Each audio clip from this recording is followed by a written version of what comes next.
Hello, everyone, and welcome back to the Real and True podcast. I'm one of your co-hosts, Edmund Mitchell, and today we are talking about this term that's become a little bit of a buzzword if you're in ministry circles, called Missionary Discipleship. And we're going to be talking with the wonderful Julianne Stanz. Before we get into this, I just want to share a few recommended readings that you could turn to prepare yourself for this conversation, or maybe after this episode, you could go to these readings. Three recommended readings. So the first is Evangelization. We talk about this a lot in the podcast. It's a church document by Pope Francis. The second would be, and I highly encourage this, especially if you're a fan of Real and True, and if you're a fan of the Catechism, it's a document called the Informative Dossier on the Catechism. And it's a letter that was given out to all the bishops informing them about the history of the most recent catechism, how it was put together, and some of its elements and dimensions. And then the third would be a wonderful book called Divine Renovation by Father James Mallon. And the reason I'm recommending that book, even if you're not in parish ministry, I'd recommend that book because there is a chapter, one of the first chapters covers the kind of history of the church documents leading up to, before Vatican II, leading up to Vatican II, and then after Vatican II. They kind of trace this history of evangelization and catechesis and really lay out the church's understanding of evangelization and catechesis, which really culminates in missionary discipleship. So those are three areas that will really help you really enter into this conversation more deeply. And even if you don't read those things, I think you'll still enjoy this conversation. And I think this is a wonderful topic. So without further ado, here is our conversation with Julianne Stanz. Hi, everyone, and welcome back to the Real and True podcast. I'm one of your co-hosts, Edmund Mitchell, and I'm here today with Julianne Stanz. So Julianne, if you haven't heard of her already, you should hear about her. She's a nationally known speaker, a retreat leader, storyteller. She's a director of parish life and discipleship in the Diocese of Green Bay. She's also a consultant to the USCCB Committee on Catechesis and Evangelization, and she's also involved in the National Eucharistic Revival. She's the author of some books that you should definitely check out, Braving the Thin Places, Start with Jesus, as well as other books that are really, really great. So I just want to welcome Julianne to the podcast. Thanks for being here. Thanks so much. It's good to be with you today. Did I get all that right? For the National Eucharistic Congress or Revival, you're involved in that as well, right? Yep, I'm on the executive leadership team. There's a group of us that work directly with Bishop Cousins to kind of strategize on how we are going to bring this whole conference and whatever happens after that to birth. So they're doing that now for about 2 or 3 years. That's awesome. So way back when I first became aware of you, at the last minute, a week before a diocesan retreat, I was called to substitute for someone who, something had come up and for reasons they couldn't control, they couldn't make it. And so I was given a bunch of resources and paperwork and stuff like, hey, here's what the retreat leader was going to use, this woman named Julianne. And I'm going through all this stuff and I'm like, this is amazing. Like, this is what I think the retreat was supposed to be on the kerygma and discipleship. And I was going through all these handouts and I was like, man, I just want to use all this stuff. This stuff is great. And a lot of it, I think that there was a lot of it in there on missionary discipleship. And so when we were thinking about the catechism and missionary disciples and who to have on, you were the first person I thought of. And today we wanted to talk in more depth about missionary discipleship. That just makes my heart so happy because, you work in sort of as an author, a writer, a speaker in the silence of your heart with what's stirring with the kerygma and how you can bring this alive. And then to see it walk out across the country and different people become excited by it and then connect that directly to the source material in the catechism, that is just so exciting for me because I'm seeing it more and more. There's great synergy across the country with the understanding of catechesis and discipleship and evangelization, that they're not in opposition to each other, but that they all flow into this continuum of life in how we're called to walk with people. Yeah, that was my experience as well, working in parish ministry from early 2011 and then 10 years on from that, is that this term of missionary discipleship, it seemed like more and more of us were getting this theme from a lot of the church documents. So maybe you could explain briefly, like, what is missionary discipleship and why is it becoming more popular in the church? Well, yeah, it's a great question, and I think it's germane to everything that we talk about going forward. We've as a church, we've talked about discipleship for 2,000 years. We hear very clearly Jesus' words to go and make disciples, right? But in 2013, we were introduced to this new term, which was missionary discipleship. So discipleship, we had a great theology, scriptural basis for, but missionary discipleship was something that gave a lot of people thought, pause to think, pardon me. And, it's very much rooted in, a continuum of Pope Paul VI and St. John Paul II's theology of new evangelization, of being filled with the gospel and being called and sent forth to be on mission in our homes, in our communities, in our neighborhoods. So the idea of going to the missions as somewhere far away, well, we've had a great theology of missiology, but the understanding that you are on mission right where you are, that was new for a lot of Catholics. And there was something very profound in that document, Evangelii Gaudium, which is the document that term was used in, which is called a post-synodal apostolic exhortation. It was written by Pope Francis after the synod, and they talked about this particular understanding that we need to go out as Catholics infused with this baptismal zeal and fire that was given to us, that hopefully can come to maturity in discipleship to share what's been given with others. And now it's become a part and parcel of everything in the church, but I want to caution us from seeing this as just the latest buzzword. Yeah. This is not just what we have or what we do, but it's how we should live. And Pope Francis said something really beautiful on that. He said, we are not people who have a mission. We are people who are a mission. And I think that's critical for us in being able to walk out this paradigm in the world with our family and our friends who might be like, what's going on? What's new? What's different today? So that would be my caution there. Yeah. And I mean, there's so much we could say about it. Working at the parish, I felt like it was so hard just to get people to understand that they're supposed to be, this phrase from Sherry Waddell, intentional disciples. Like, it was so hard just getting people to understand that they could have a personal relationship with Jesus, that they could be in that school of discipleship with him daily. And then I was very excited about missionary discipleship, but it seemed like, oh my gosh, now there's this other thing that we're having to like incorporate. How do you tell people, like, let's say people who have had a reawakening, this like conversion, like personal relationship with Jesus, how do you help them go from that to then now adding missionary, this word missionary, to this discipleship, this idea? I say this a lot, and I guess it's like a tagline that I say a lot and become kind of, we start with Jesus, what he did and what he asked us to do. And I believe that this is so critical for us as a church because, when you talk about the reality of speaking the gospel to maybe, for me, it would be my brother who's not practicing his faith, or neighbors, right? This is a context in which we walk our faith out into the world where it's not received often. So I think about going back to that core gospel message. And you think about good news that people have, right? So, I often start with, what good news do you have? And people will perk up and say, oh, my sister got engaged, my grandson just passed his bar exam, whatever it is, right? And they light up and they start exchanging. And I often say to Catholics, you hear good news every single time you go to Mass, the gospel of the Lord. And how do you respond? And then there's all of this mumbling, like, praise you, Lord Jesus Christ. And I say, in that tone of voice, who do you know exchanges good news? Like, oh, great, engaged, wonderful, passed the bar. Yeah. Nobody responds to good news like that. So first of all, the new evangelization begins. My bishop, Bishop David Ricken, is famous for saying that the mission happens between your own two ears and translating that into your heart and then your hands and your feet to be able to get out and share. And so I often start there with Catholics to say, if this is good news, then what does that good news look like to you?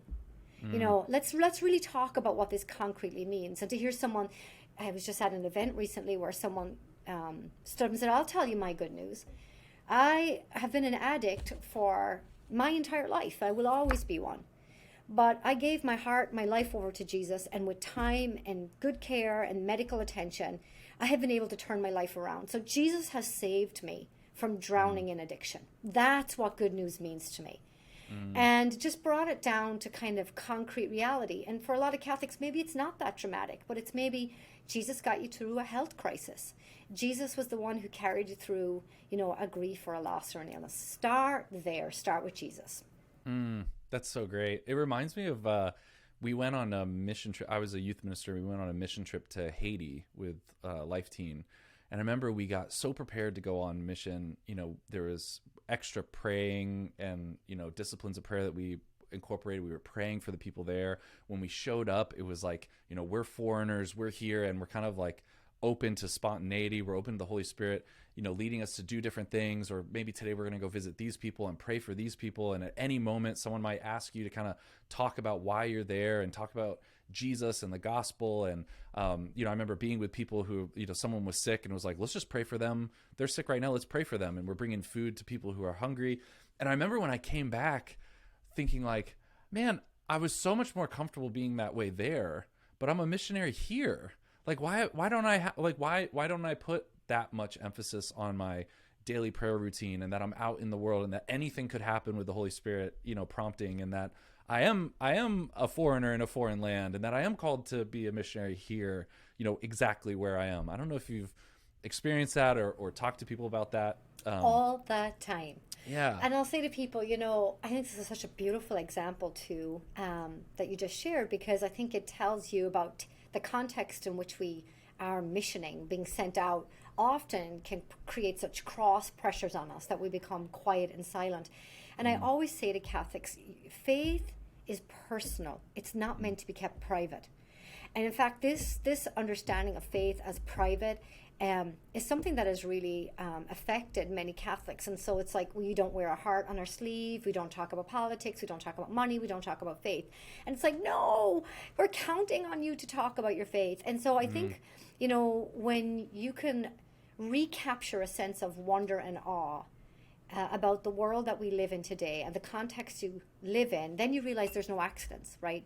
You here, Edmund, are put here for a reason, to reach your own family at this time in the life of the church, no different than all the other saints of the church. And so we always think, the lives of the saints have so much to teach us about sharing the faith, and they do. But we forget that they faced exactly the same challenges: hostility, judgment, indifference, all of that. And yet they persevered, right? Because that's what we're called to. We're called to holiness, and perseverance always overcomes any resistance. And then the other thing I would say is, when you look at the scriptures, the first thing that people give when God calls them is their limitation. Like, oh God, I couldn't do this. This isn't for me. Like Moses says, I'm not a speaker. Jeremiah, I'm too young. Sarah's like, I'm too old. Mary, she gave so beautifully in her fiat. And yet you hear her say, but how can it be, since I have not lain with a man, right? But God does not use our ability. He blesses our availability. So if you're listening to this and you're like, okay, I am fired up by reading the Catechism, I've had an encounter with Jesus and I want to share that, give him your availability. Lord, use me. And then pray for the opportunity for him to use you in just very concrete ways. And you'll start to see that will happen and unfold around you. Yeah, that's so great. So why do you think, Pope Paul VI, there was these writings of beautiful church documents on evangelization. We have Redemptoris Missio on the missionary dimension of the church. We have all these documents that really culminated in Evangelii Gaudium, which was so cool, having used all those documents in training core members and catechists and evangelists, like to see this document put out by the church that really like encompassed all of these documents on evangelization, catechesis, the missionary dimension of the church. Why do you think it was that the church decided in this time to place this special emphasis on missionary discipleship and use that phrase so often in this church document? Yeah, this is a great question, because I think it's the crux of the issue around why we have a new catechism that was just released, the new directory for catechesis in July of 2020. And, that followed 7 years off of Evangelii Gaudium. I think there's an understanding that a lot of our Catholics have received the sacraments, but are not well evangelized or not well catechized. And so evangelization and catechesis go together like hand in glove. But you cannot, I think sometimes there's a tendency to say, if only we did this and these people understand that, then everything else would be better. And I think it misses context in which people live, where we have to say, how are we not just inviting people in, but how are we going out, again, that missionary dimension, to encounter people and invite them to this encounter. And so I think the two work really, really nicely together. And I think when you look at, the Catechism of the Church, the Directory for Catechesis and Evangelii Gaudium, there's very similar themes. witness of life has primacy in the missionary discipleship process. So we have to share our story, we have to pray with people, we have to expect that God's signs and wonders and miracles are happening all around us, and to help people become attuned to how God is already working in their life, right? So Catechism talks really powerfully about that. I think we live in a culture today where we are filling the longings in our heart with a lot, right? So a lot of things we shouldn't be. And I think you see this in social media. You hear about death by despair and how, we have a crisis of mental health and all of these things. And then you read the opening words of the Catechism, which is, our hearts are restless, Lord, until they rest in you. And you read those opening words and that whole first section about God put this longing in our hearts for him. And what are we doing with that longing today? So I think there's some great synergy happening. And I think if you're listening to this and you're like, okay, you guys sound really excited about this, but I'm here in my house and I have to think about talking to my neighbor. I would say, first of all, recognize this is a time of great abundance and encouragement.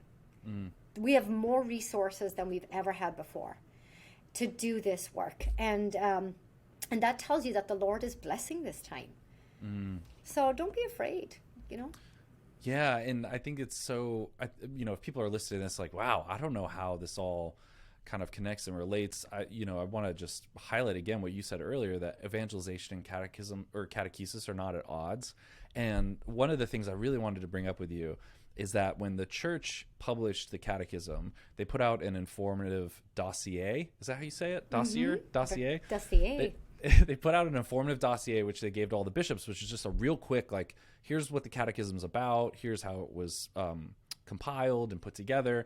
And it mentions the dimensions of the Catechism. It says there's 2 dimensions of the Catechism.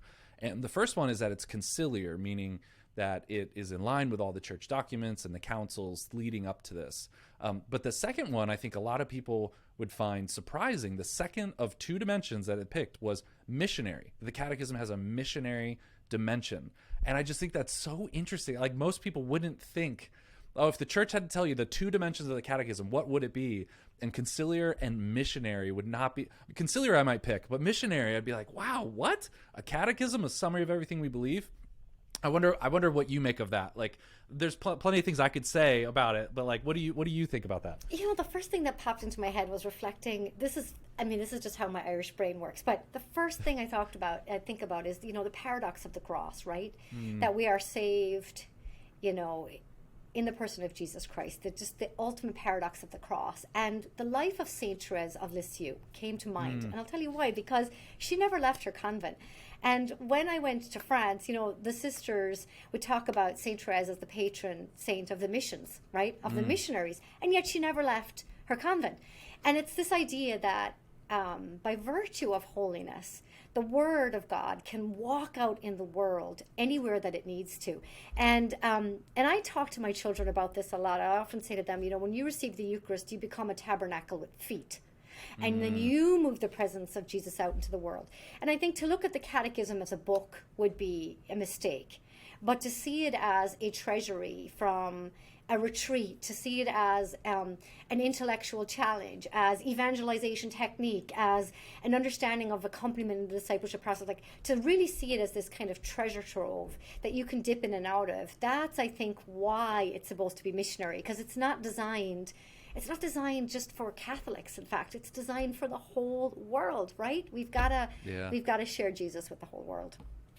Yeah, it reminds me of in a other episode we were talking about Jesus in the Catechism, and Dr. Petrock gave this beautiful example where he's like, he's basically sharing that the Catechism lays this out for you, that the Catechism is laying out these doctrines for belief that are supposed to introduce you to the person of Jesus, and that it's by nature meant to be shared with other people. And I think, often people go and read theology books or read these things because they just want to know these things, but are a little timid to share it with other people. But it's if this is someone you love, it should be very natural for you to just go, wow, I learned this thing about God, about Jesus. This is so wonderful. I want to share this with you. Oh, I talked when I like do evangelization boot camper classes. I talk about this insight too, which I really respect from Petrock Wiley. He's such a great guy. We've talked about this too. People evangelize to whatever they're passionate about. I'm in Green Bay, and let me tell you, they are passionate about the Packers here. And that manifests itself in all kinds of ways. People wear the gear, they prioritize their time, people sign their children up for season tickets when the baby is not even born, right? So they're evangelizing to their love of their Packers. Think about, whether it's makeup or cooking gear or whatever. People find a way to share what they're passionate about, right? Evangelization is about communicating the good news of what has touched our lives. And there's a particular point in the Catechism that really speaks to what you said, Mundo, which is that the Catechism is about communicating a person. And my favorite quote, I have lots of favorite quotes, but one of them is like, the definitive aim of catechesis is to promote intimacy with Jesus Christ. That's what it's about, right? And yes, we want people to have knowledge and understanding and have all of this information, but we need to put people in intimate touch with Jesus Christ. Not just have peripheral knowledge, but to have that intimacy with Jesus. And so I think about, when you said earlier, the two kind of wraparound pieces of the Catechism are conciliarity, and then this missionary dimension. It speaks to that. We want to bring people into communion with the person that has changed and touched our hearts. And then we want people to be sent out to share the fruit of that encounter with others. And that's, I think, the sweet spot for us as Catholics, is to recognize we can do this in very, very simple ways, What has been your experience of the Catechism, maybe in your life or in your ministry, or you trying to be a missionary disciple? And then how would you encourage others to look at it maybe differently if they are hearing this call to be a missionary disciple? What do they make of the Catechism? Yeah, I went to study theology in Ireland after having this kind of life-changing encounter with St. Patrick on the top of Ireland's holiest mountain. It's a place called Croagh Patrick, and it really was the seed for me of trying to get close to who St. Patrick was closest to, which was Jesus, right? And so I ended up going to Dublin, and I grew up in a home. I don't ever remember seeing a Bible in our house. I don't ever remember my parents reading it. And then, day one of class, you're given two texts, Bible and Catechism. And I remember going up and down on the train or the bus to Dublin as a student and like making my way through this document. And, I will be honest, at first, my making my way through the Catechism was very much tied to, I need to know information to be able to speak about it on the test. And then as I was reading it, something changed in me. I realized it was not just a collection of organized truths, which it is, but it's so much more than that. And I started to interact with it. And so whether I was teaching high school students or middle school, I would have the Catechism and the compendium. And so that's why I love Real+True, because to me, when I was approached a couple of years ago to say, hey, can you be an advisor behind the scenes to kind of bring the Catechism to light? I was like, yes, because I was thinking about myself as that 17-year-old student going up on the train to Dublin. If I could have listened to something to have brought the Catechism alive, if I could have interacted with the video, I wonder how that would have changed and deepened my appreciation of a text that, quite frankly, had to grow with me for 20 years. And it should grow like that, but it also should kind of come alive in your imagination too. And so I think it's indispensable reading. I also say to people, don't be intimidated. You can dip in and out of it, and you should dip in and out of it too. People look at it and they go, oh, big document. Yeah. It's like, yeah, it's big because our God is huge, and there's so much he wants to communicate to us. Yeah, that's great advice. I've often heard, and I think this is great too, is, just start on the fourth pillar on prayer, because it's so practical, beautiful. It talks about prayer. And once you kind of start dipping your toes into the fourth pillar, then you're like, okay, I think I can kind of, you start becoming more accustomed to the language it uses and how it speaks about these things. And also that it's meant, like you said, in small chunks. Like, it's really hard to just read it cover to cover really quickly. It's really almost, I feel like it's set up to be meditated on, to be really like slowly read. Yeah, I agree. I often tell people that start with that prayer component too, and you'll get the most beautiful definitions of prayer. Like, prayer is God's self-communication to us. Prayer is how God speaks to us, you know, Yeah. and I just love that, because I think then you can work into various areas. It is deep, it's very rich, it is challenging. And I would say, too, the United States Catholic Catechism for Adults, what we call the USCCA, was designed to kind of break it open in a very popular way for any adult. Start with that prayer dimension, and then if you don't have a USCCA, that's a great text to have too. Yeah. Yeah. So what's, maybe as we're wrapping up the episode, maybe something practical. What is the most common mistake you see people make when they first are starting out on this journey of evangelization? They're getting really excited, passionate, and they want to share Jesus with other people. What's like a common mistake that people make, and what would be some advice that you would give people that are like wanting to answer this call to be missionary? Yeah, that's a great question. And there's so many different ways, because I've made so many mistakes over the years myself when looking at this. I remember once I recognized that, when we were doing these evangelization trainings and we would send out people, they would get very excited and very verbal. And that was me. That was me. That was me. Yeah. And it was like, okay, someone asked the question, and instead of like giving them a teaspoon of information, like it's like a fire hose of like, let me tell you about Jesus and blah blah blah, and then like scared off the person. And I often describe, when you're excited about Jesus, you want to tell everybody, but recognize too that we need to find our legs. I call this legs, because I make the analogy sometimes like going from, maybe pre-conversion, or like having your eyes opened up to this conversation, to life anew. You're trying to find your equilibrium.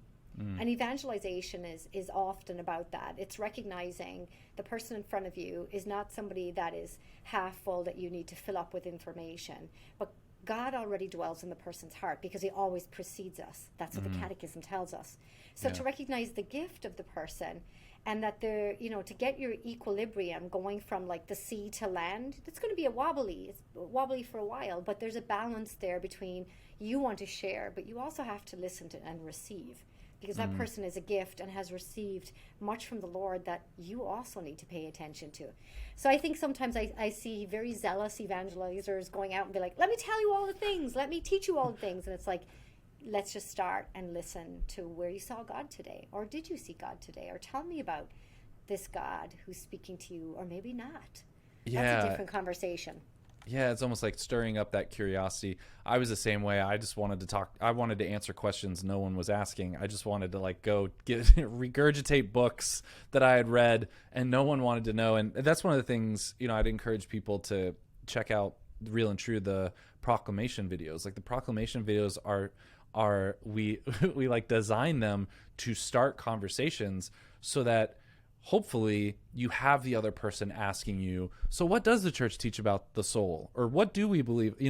Instead of you having to come right in and say, today we're talking about the Eucharist, like you're talking about things in the world and having a natural curiosity and waiting for the person that you're speaking with to finally get to some of those spiritual questions. Yeah, and I love those proclamation videos. I'm going to put a little plug in. I was just working with a group of high school students, and I had shared on the proclamation videos, and, it was around the Eucharist, and kind of, starting with the Eucharist as Thanksgiving, and getting them to say what they're thankful for, and then leaning into that conversation.